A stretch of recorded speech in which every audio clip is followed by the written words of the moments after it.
नमस्कार दोस्तों, आप सभी का स्वागत है आपके अपने चैनल श्याम भाई ऑफिशियल चैनल में। तो दोस्तों, आज की खबर है भोजपुरी सिनेमा से जुड़ी दबंग super trending star Khesari Lal Yadav ji के बारे में। तो दोस्तों, आप लोग वीडियो कंप्लीट देखिएगा, बहुत ही लाजवाब वीडियो होने वाली है। तो दोस्तों, आपको बताना चाहूँगा खेसारी लाल का आज बहुत ही बवाल होली वीडियो रिलीज किया गया है आदि शक्ति फिल्म्स भोजपुरी यूट्यूब चैनल पे।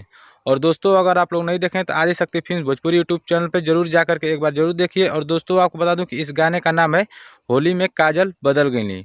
और दोस्तों, आपको बता दूं कि इस गाने को गाए हैं आपके चहते सुपरस्टार खेसारी लाल यादव।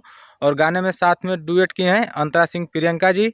और गाने को लिखे हैं अखिलेश कश्यप जी, म्यूजिक श्याम सुंदर का है। तो बहुत ही बवाल होली वीडियो रिलीज किया गया है आज सुबह में आदि शक्ति फिल्म्स भोजपुरी यूट्यूब चैनल पे। तो जरूर आप लोग एक बार जरूर जा करके देखिए। अगर आप लोग देख चुके हैं तो इस वीडियो में कमेंट्स करके बताइएगा कि आप लोगों को वीडियो कितना बेहतरीन लगा है। और दोस्तों, ये एक छोटी सी अपडेट थी, सोचा आप लोग के बीच शेयर कर दूं। अगर अपडेट पसंद आई है तो इस वीडियो को लाइक करके अपने दोस्तों में शेयर लगा दीजिएगा।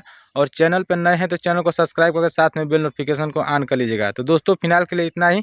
तब तक के लिए देखते रहिए श्याम भाई ऑफिशियल चैनल। जय हिंद, जय भोजपुरी।